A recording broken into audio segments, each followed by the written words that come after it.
Part 3. The chill of the night air clung to the trio as they sat just outside the cave's entrance, catching their breath.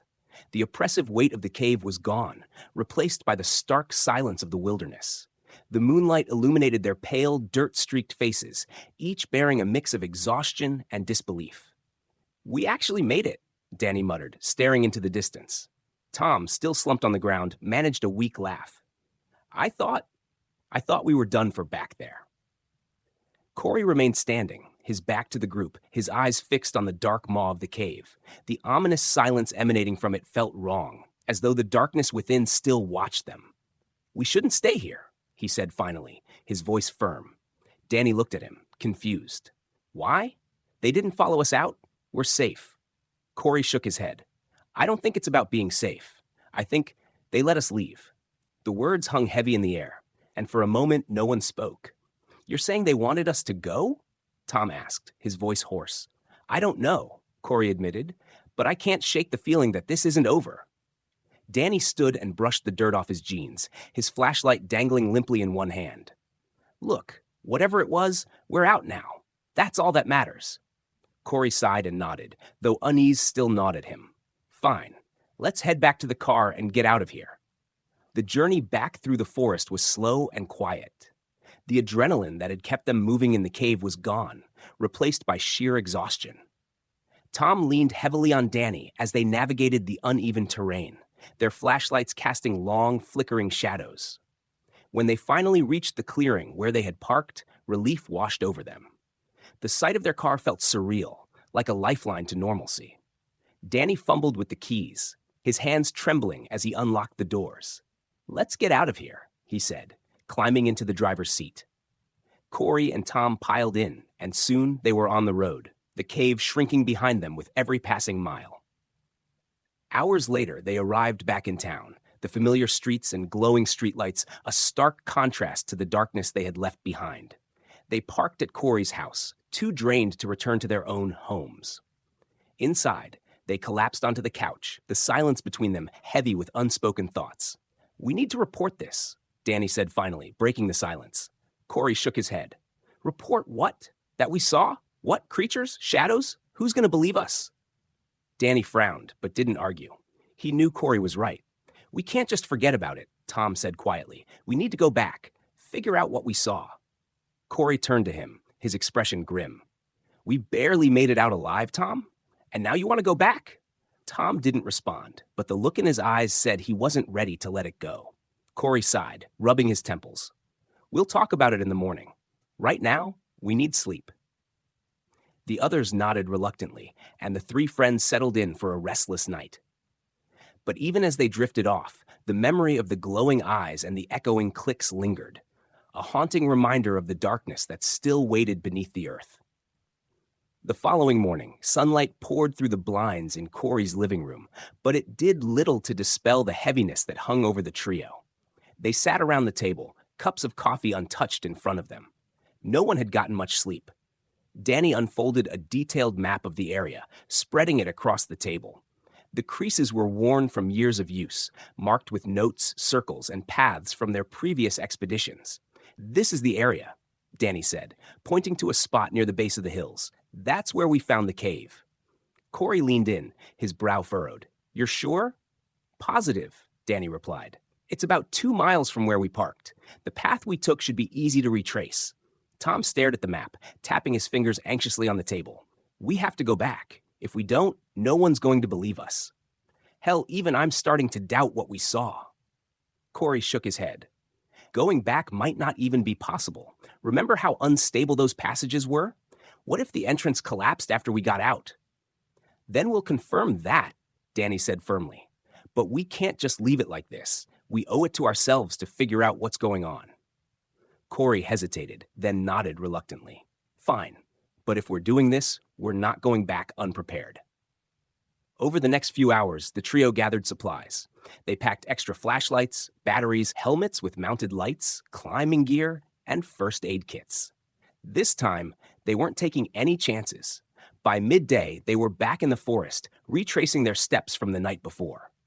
The sunlight filtering through the trees felt comforting, but it couldn't shake the tension that clung to the group. When they reached the clearing near where the cave entrance should have been, they stopped. Danny looked around, his brow furrowed. "It should be right here," he said, scanning the area.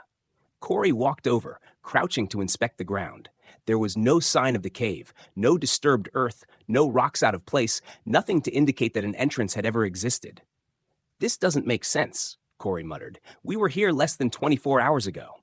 Tom paced back and forth, frustration etched on his face. "We're in the right spot, aren't we? This is where we came out." Danny nodded. "It has to be. The landmarks match up. Look, there's the ridge we climbed." They searched the area for hours, combing every inch of the clearing and the surrounding woods. But no matter how hard they looked, the cave was gone. Corey finally slumped against a tree, exhaustion and defeat washing over him. It's like it was never there. Danny sat down beside him, his face pale. "What does that mean? That we imagined the whole thing?" Tom shook his head vehemently. "No, we didn't imagine those sounds, or those things." Corey looked up at him. "Then where's the proof, Tom? Where's the cave?" Tom didn't have an answer. None of them did. As the sun began to set, the three friends reluctantly made their way back to the car. The mystery of the vanished cave weighed heavily on them, but they all knew one thing for certain. They hadn't imagined it. The drive back to town was unusually silent. Each of the three friends was lost in their own thoughts, grappling with the unnerving reality of the vanished cave. The forest that had once felt like an adventurer's playground now loomed in their minds as a place of uncertainty and menace. When they reached Corey's house, Tom broke the silence. "We need to tell someone," he said abruptly. Danny, who was parking the car, gave a short, humorless laugh. "Tell who? And say what? That we found a disappearing cave full of strange noises and shadows? Yeah, I'm sure people will take us seriously." Corey sighed, leaning back in his seat. "He's right, Tom. Without proof, no one's going to believe us. Hell, I'm not even sure I believe us right now." Tom frowned, his voice rising slightly. "So what? We just forget about it? Pretend it never happened?" Danny shut off the car, turning to face him. "No, but we have to be smart. If we tell people and they laugh it off, that's the end of it. No one will listen to us again." Corey nodded. "We need to figure this out on our own first. Maybe go back again in a few days. Take more time to search." Tom seemed unconvinced, but didn't argue further. Instead, he got out of the car and headed into the house without another word. Over the next week, whispers of doubt began creeping into their group. The three friends spent their evenings rehashing every detail of their experience, trying to piece together the puzzle. "Do you think it was some kind of trick?" Corey asked one night as they sat in his living room. "Like what? An elaborate prank?" Danny replied, shaking his head. "That doesn't explain the things we saw or heard. And who would even do that?" Tom, who had been unusually quiet, suddenly spoke up. "What if it wasn't the cave that disappeared?" Corey frowned. "What do you mean?" Tom hesitated, as if unsure how to put his thoughts into words. "What if we were in a place we weren't supposed to be? And now it's gone because it wasn't meant to be found?" Danny stared at him, eyebrows raised. "You're saying it was, what, supernatural?" Tom shrugged. "I don't know. But something about this doesn't feel natural. That cave wasn't just a cave." The idea unsettled them, but none of the three could fully dismiss it. Their rational minds rejected the notion, yet the memories of the strange shadows and whispers in the darkness kept resurfacing. It wasn't long before word of their mysterious adventure began to leak out. Danny, in an attempt to make sense of it all, had confided in a coworker. By the end of the week, rumors were spreading through their small town. People began asking questions, some genuinely curious, others openly mocking. The three friends became the center of unwanted attention, their story dismissed as an elaborate fabrication or a shared delusion. One evening, as the three sat together at Corey's house, Tom slammed his fist on the table. "I can't stand this. We know what we saw. Why won't anyone believe us?" Corey sighed. "Because they weren't there. They didn't feel what we felt, hear what we heard. To them, it's just a story." Danny leaned forward, his expression grim. "Then we go back. We find something, anything, that proves we're not crazy." The determination in his voice reignited their resolve. They knew the risks, but the need for answers outweighed their fears. Despite the doubts and ridicule from others, the three friends knew they had to return. Corey, Danny, and Tom packed their gear meticulously this time, ensuring they had everything they might need: extra lights, ropes, food, and even a small camera to document anything they might find. "We're not coming back without proof," Danny said firmly as they loaded the car. Their journey back to the forest was tense, each of them haunted by memories of their previous visit. The forest, with its towering trees and dense undergrowth, felt eerily silent as they parked at the familiar spot and began their hike.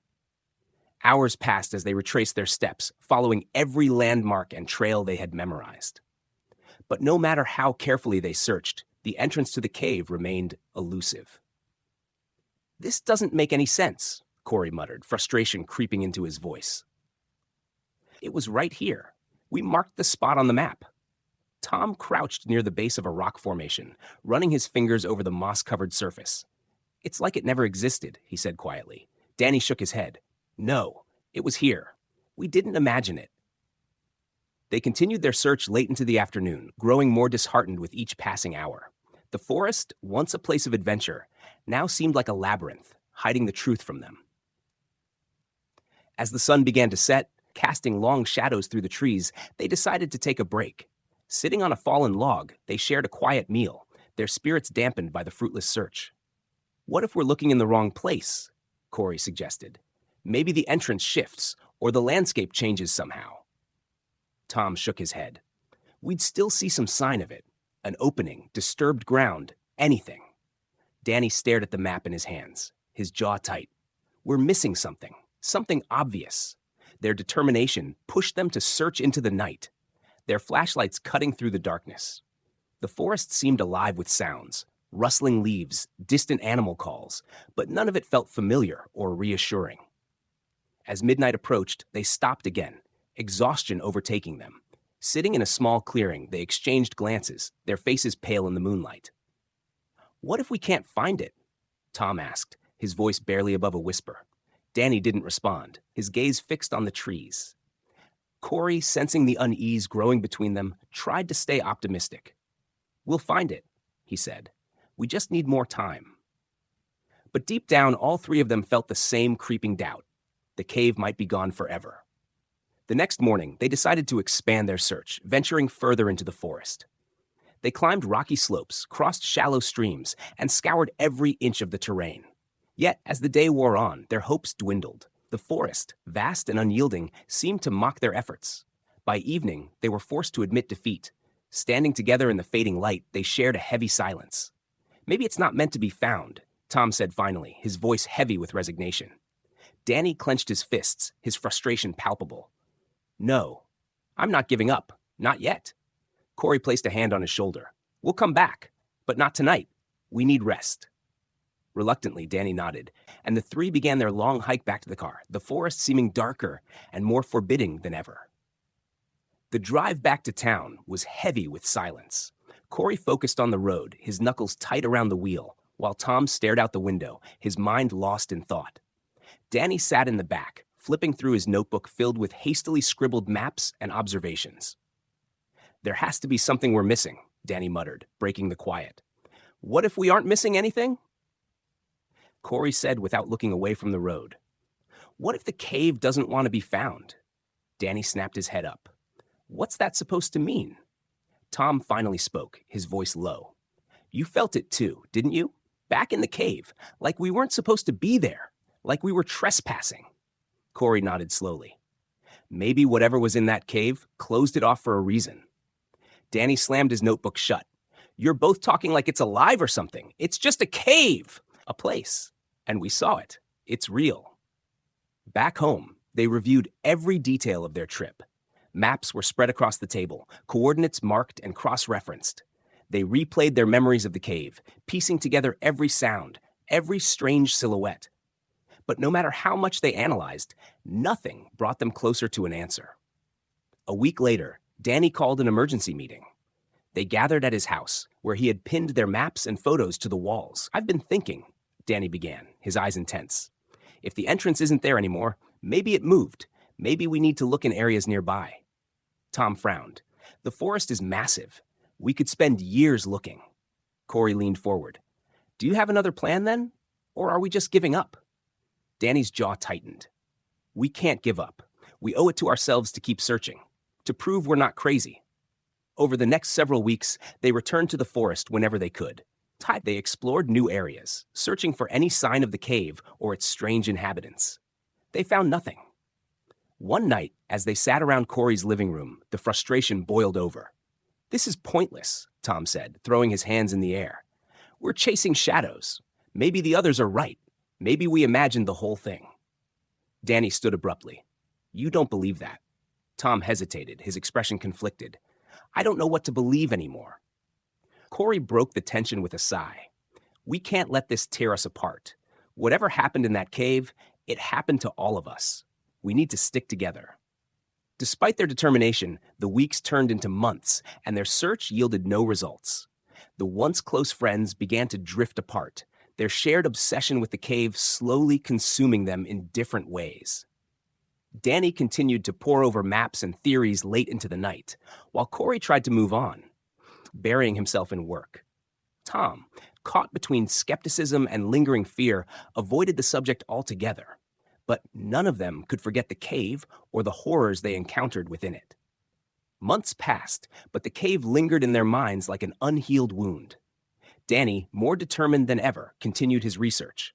His living room had transformed into a makeshift command center, walls covered in maps, photographs, and notes. Red strings connected various points on the map, creating a chaotic web of theories. One evening, Corey visited him, standing silently as Danny furiously scribbled in his notebook. "Still at it?" Corey asked, leaning against the doorway. Danny didn't look up. "I'm close. I know I am." Corey sighed. "Danny, we've been over this. Maybe it's time to let it go." Danny finally looked at him, his eyes bloodshot and weary. "You can let it go if you want, Corey, but I can't. I need to know." Meanwhile, Tom tried to bury the memories, throwing himself into work and avoiding any conversation about the cave. Yet at night, the nightmares came. He would wake up in a cold sweat, the faint sound of those eerie whispers echoing in his ears. One night, he dreamt he was back in the cave. The narrow tunnels twisted and turned, the walls seeming to close in on him. He saw the small silhouettes darting just beyond the light of his headlamp, and when he turned, one of them was there, reaching for him. Tom jolted awake, his chest heaving. For a moment, he sat in the dark, the dream too vivid to shake. A week later, Tom decided to call Corey. "I can't stop thinking about it," Tom admitted. "The cave, the creatures, all of it. What if we really were somewhere we weren't supposed to be?" Corey paused. "You think I haven't thought about that? But what are we supposed to do? We've looked everywhere. The cave's gone." Tom's voice dropped to a whisper. "What if it's not gone? What if we're just looking in the wrong way?" Corey didn't respond right away. "What do you mean?" "I don't know," Tom said hesitantly. "But maybe it's not about maps or coordinates. Maybe it's about something else, something we don't understand." The three of them met the next day at Danny's house. It was the first time they had all been in the same room in months. Danny's walls were even more cluttered with notes and diagrams than before, and his determination was palpable. "I'm glad you're both here," Danny said, gesturing to the map on the table. "I've been following the geology reports for the area. Landslides, erosion patterns, there's been some activity near the site we marked." Corey frowned. "You think that's connected?" Danny nodded. "I think it's possible. Maybe the entrance was covered, or maybe the cave system shifted. Either way, it's worth checking out." Tom glanced at Corey. "What do you think?" Corey hesitated, then nodded. "Let's give it one more shot, together." The next weekend, the trio dragged to the forest where their nightmare had begun. The once familiar landscape now felt foreign, as though the forest itself had shifted to guard its secrets. Danny's maps and notes guided their search, leading them to the area where the entrance to the cave should have been. But when they arrived, the ground was unrecognizable, overgrown with weeds and moss, the terrain uneven as if something had moved or collapsed beneath it. "It's here," Danny said, studying his map. "Or at least it should be." Tom scanned the area, his unease growing. "It doesn't feel right. None of this looks the same." Corey crouched down, brushing away leaves and debris. "If it was buried, we'll need tools to dig. Did you bring anything?" Danny nodded, pulling a small spade and collapsible shovel from his pack. "It's not much, but it's a start." The three of them worked tirelessly, digging into the soil where they believed the entrance had been. Hours passed, and their progress was slow. "This is pointless," Tom muttered, wiping sweat from his brow. "Even if the cave's here, we're not going to find it like this." Danny's frustration boiled over. "You have a better idea, Tom? Because I'm all ears." "Guys," Corey interrupted, his tone sharp. "Knock it off. We're here to work together, remember?" Tom sighed, shaking his head. I don't know if we're meant to find it again." As the sun began to set, the forest grew eerily quiet. The once distant sounds of birds and rustling leaves faded, replaced by an oppressive stillness. Corey stood, stretching his aching back. "Maybe we should call it a day. We can come back tomorrow with better equipment." Danny hesitated but nodded reluctantly. "Fine, but I'm not giving up." Tom looked around, his unease growing with every passing moment. "Let's pack up and get out of here. It's getting dark." They gathered their tools and began the trek back to their car. As they walked, Corey paused, frowning. "Did we come this way?" he asked, turning in a slow circle. Danny stopped beside him, looking around. "Of course we did. The car's this way." Tom's voice was tense. "No, it's not. I'm sure we parked in the other direction." A chill ran through them as they realized none of the paths looked familiar. The forest, which had once been a place of adventure, now felt like a labyrinth, its shadows lengthening and twisting around them. "Let's stay calm," Corey said, his voice steady. "We'll retrace our steps." But as they turned back, the unease grew. The trail they had walked earlier seemed to have disappeared entirely, swallowed by the forest. The forest seemed alive as darkness closed in around them. Shadows danced in the corners of their vision, and the trees loomed taller, their gnarled branches reaching like skeletal fingers. "We can't be lost," Danny muttered, scanning his map with trembling hands. "We followed the trail exactly. This doesn't make sense." Tom snatched the map from him, his frustration boiling over. "Your map doesn't mean anything out here. Look around. Danny. Nothing looks the same." "Both of you, stop!" Corey snapped, his voice cutting through the tension. "We're not going to find our way out if we keep arguing. Let's focus." Danny took a deep breath, trying to steady himself. "Okay, let's mark our path. If we keep track, we can figure out where we've been." Using scraps of cloth and small stones, they began marking trees in the ground as they walked. Yet no matter how far they went, the forest remained disorienting, every tree and clearing blending into the next. An hour later, they stumbled back into a small clearing and froze. There, tied to a tree, was one of their cloth markers. Tom's voice cracked. "No, we didn't come back this way. We didn't." Danny's breathing quickened as he stared at the marker. "It's not possible. We went straight. I know we did." Corey's face was pale, but his voice remained calm. "It doesn't matter how. We need to keep moving. Standing here isn't going to help." They pressed on, their pace quickening despite the growing darkness. The forest seemed to close in around them, the air thick and heavy. Then they heard it, a faint rustling, just beyond the trees. "Did you hear that?" Danny whispered, clutching his flashlight. Corey nodded, his grip tightening on his own light. "Probably just an animal. Don't freak out." But the rustling grew louder, accompanied by faint, almost imperceptible whispers. Tom spun around, shining his flashlight into the trees. "Who's there?" he shouted, his voice echoing through the forest. No response. The three stood frozen, their breaths shallow, as the rustling and whispers faded into silence. "Let's move," Corey said, his voice low. "Now." They walked faster, their nerves fraying with every step. The markers they had been placing were now nowhere to be found, as though the forest itself was erasing their efforts. Tom broke the silence. "What if this is like the cave? What if we're stuck in some place that isn't normal?" Danny didn't answer, his focus locked on the faint path ahead. Corey stopped suddenly, holding up a hand. "Wait, look." Ahead of them, the trees opened into a clearing. At its center stood a massive, ancient tree with a hollowed trunk. The sight was both captivating and unsettling. "What is that?" Danny asked, his voice barely a whisper. Tom took a step back. "I don't think we should go near it." Corey hesitated, his eyes fixed on the tree. "It feels wrong." But something about the tree seemed to call to them, its hollow trunk dark and inviting. Part 29. The Hollow Tree. The three friends stood at the edge of the clearing, staring at the hollow tree. The air around it felt dense, almost as if the forest itself was holding its breath.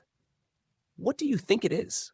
Tom asked, his voice hushed, though a trace of fear lingered in his words. Corey eyed the tree warily. It looks like a trap. Danny stepped forward, his curiosity overwhelming his better judgment. What if it's a sign? Maybe it leads somewhere. Maybe it's a way out. Tom shook his head. We've been through enough weirdness for one day. Let's not make things worse. But Danny was already moving toward the tree, and Corey reluctantly followed him. Tom hesitated, but eventually trailed behind, unable to shake the feeling that something important lay ahead. As they neared the tree, the air grew colder. A chill that cut through their clothes settled in their bones. Corey reached out, his hand trembling as he touched the rough bark. Suddenly, a low rumble echoed from deep within the tree, as if something ancient had stirred from its slumber. "What the hell was that?" Tom whispered, his heart pounding. Before anyone could answer, a shadow passed over them, fleeting but unmistakable. It was large, larger than any animal they had seen in the forest. The whispering grew louder, now a chorus of unintelligible voices that seemed to come from all directions. "Run!" Corey yelled. Without a second thought, the three of them turned and sprinted back into the forest, their legs pumping as fast as they could go. The sound of their footsteps was drowned out by the whispers and the distant rustling of something large moving swiftly behind them. They ran until their lungs burned and their legs threatened to give out, but the sound of pursuit never stopped. It wasn't until they reached the edge of a steep hill that the noises finally faded, leaving only the pounding of their own hearts. Breathless and terrified, they collapsed to the ground, staring into the thick forest around them. "What was that?" Tom gasped, his chest heaving. Corey shook his head, his eyes wide with fear. "I don't know, but whatever it was, it's not something we can just walk away from." Danny looked at both of them, his face pale and sweat-soaked. "I think we need to get out of here. Now." But as they gathered their bearings and started to stand, the forest around them seemed to shift again, closing in tighter. The path they had been following was gone. "We're trapped," Danny muttered, his voice barely audible. Corey's face darkened. "No, we're not trapped. Not yet." The air felt heavier than before. The dense trees that once seemed like obstacles now seemed more like barriers, pressing in on them, as if the forest itself was intent on keeping them inside. "We have to find a way out," Danny said, his voice strained. He turned to Corey and Tom, his eyes desperate. "There's no way we're going to survive if we stay here much longer." Corey nodded, but there was a faint look of doubt in his eyes. "We don't know what's out there, but staying put isn't going to help. Let's keep moving." Tom clenched his fists. "We've been walking in circles for hours. The forest keeps changing. I don't know where we're going anymore." The panic in his voice was unmistakable, and Danny couldn't blame him. The familiar feeling of being lost, of being trapped in some bizarre nightmare, was suffocating. "Okay, we stick together," Corey said, his voice steady. "We're not splitting up. We'll keep walking and keep marking our path. We have to get out." The three friends began walking again, their steps slower now, more deliberate, but each footfall seemed to sink deeper into the earth. Every now and then they would glance behind them, half expecting to see something following. The whispers still lingered in their ears, fading in and out like an eerie memory. Hours passed, or maybe it was days. Time was becoming impossible to track in the forest's thick, unnerving quiet. But just as they began to lose hope, they saw something ahead, a break in the trees. It was faint at first, but as they drew closer, the light grew brighter. The forest started to open up, revealing a narrow path that led out. This has to be it," Danny whispered, his voice trembling with disbelief. The path stretched out before them, winding through the trees and toward the distant mountains. It felt real, like a way home. "We're almost out," Corey said, his tone almost cautious, as if afraid the moment would slip away like the forest itself. They walked faster now, urgency replacing their earlier exhaustion. They could see the sunlight breaking through the trees, feel the air growing warmer as they neared the end. But when they finally reached the edge of the forest, they froze. Before them lay a familiar sight, the campsite they had set up when they first arrived. The tents, the equipment, everything was exactly where they had left it, but the sense of déjà vu was overpowering. "Did we just go in a circle?" Tom asked, his voice filled with disbelief. Corey's face went pale. "No, this can't be right." Danny reached out, touching the nearest tent. It felt real, but the unease in his stomach grew. We were just out there, in the forest. How is this possible? Suddenly, they heard a sound, a crackling in the distance. A figure emerged from the tree line. A man, wearing a uniform, approached them slowly. "Are you guys okay?" the man asked, his voice filled with concern. The three friends exchanged uncertain glances. They were exhausted, frightened, and unable to comprehend what had just happened. We don't know how we got here," Danny said, shaking his head. The man smiled sympathetically. "It happens sometimes. The forest can play tricks on people. You're lucky we found you. Are you lost?" Corey looked at Danny and Tom. "We weren't lost. We were in the forest. And we saw things we can't explain." But the man only smiled wider, almost patronizingly. "It's all part of the experience. Don't worry, you're safe now." As the man led them back toward the campsite, the trio exchanged one last look.